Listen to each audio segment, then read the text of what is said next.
Hello friends, ఆంధ్రప్రదేశ్లో నూతనంగా ఏర్పడిన ప్రభుత్వం తమ ఎన్నికల మేనిఫెస్టోలో సూపర్ 6 పథకాలను ప్రవేశపెట్టింది. ఆ పథకాలలో ఒకటైన ఏపీ దీపం యోజన పథకం గురించి ఈ వీడియోలో తెలుసుకుందాము.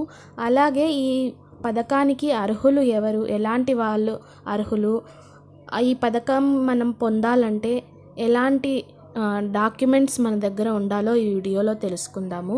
ఆంధ్రప్రదేశ్ ప్రభుత్వం కొత్తగా ఎన్నికైన తెలుగుదేశం పార్టీ ఆధ్వర్యంలో మహాశక్తి కార్యక్రమంలో భాగంగా ఏపీ దీపం యోజన ప్రారంభించింది. ఈ పథకం గ్యాస్ సిలిండర్ ఖర్చుల అధిక భారాన్ని తగ్గించడం ద్వారా అర్హులైన కుటుంబాలకు సంవత్సరానికి 3 ఉచిత గ్యాస్ సిలిండర్లను అందించడం లక్ష్యంగా పెట్టి ఈ పథకానికి అర్హులం కావాలంటే మన దగ్గర ఎలాంటి డాక్యుమెంట్స్ ఉండాలి, మనకి ఎలాంటి అర్హతలు ఉండాలి అన్నది తెలుసుకుందాము.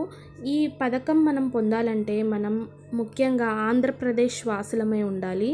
ఒక ఇంటికి ఒక గ్యాస్ సిలిండర్ మాత్రమే అనుమతింపబడుతుంది. అంటే ఒక ఇంట్లో 2 గ్యాస్ కనెక్షన్లు ఉండకూడదు. ఇప్పుడు ఒక ఇంట్లో అత్త, మామ, కొడుకు, కోడలు ఉన్నారనుకోండి. అత్త మామలకి ఒక గ్యాస్ కనెక్షన్, అలాగే కొడుకు కోడలు పేరు మీద ఒక గ్యాస్ కనెక్షన్. అంటే ఒక ఇంటి మీద 2 గ్యాస్ కనెక్షన్ల లాంటివి ఉండకూడదు. అలాంటివి ఉంటే వాళ్ళు అర్హులు కాదు ఈ పథకానికి. ఈ పథకానికి మనం అప్లై చేసుకోవడానికి ఎలాంటి డాక్యుమెంట్స్ కావాలో చూద్దాము. ముందుగా మనకు ఆధార్ కార్డు అయితే తప్పనిసరిగా ఉండాలి.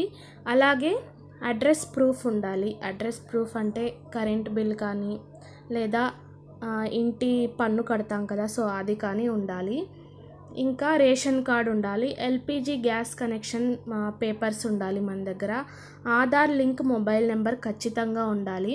ఆధార్లో మన మొబైల్ నెంబర్ లింక్ అయి ఉండాలి. కరెంటు బిల్లు, అలాగే పాస్పోర్ట్ సైజ్ ఫోటోలు ఉండాలి.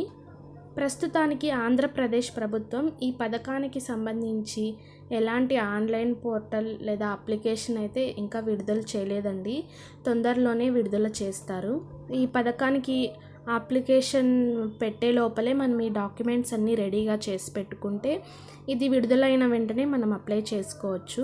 సో వీడియో కనుక నచ్చితే తప్పకుండా లైక్ చేయండి. ఈ ఇన్ఫర్మేషన్ని మీ ఫ్రెండ్స్ అండ్ ఫ్యామిలీ మెంబర్స్కి కూడా షేర్ చేయండి.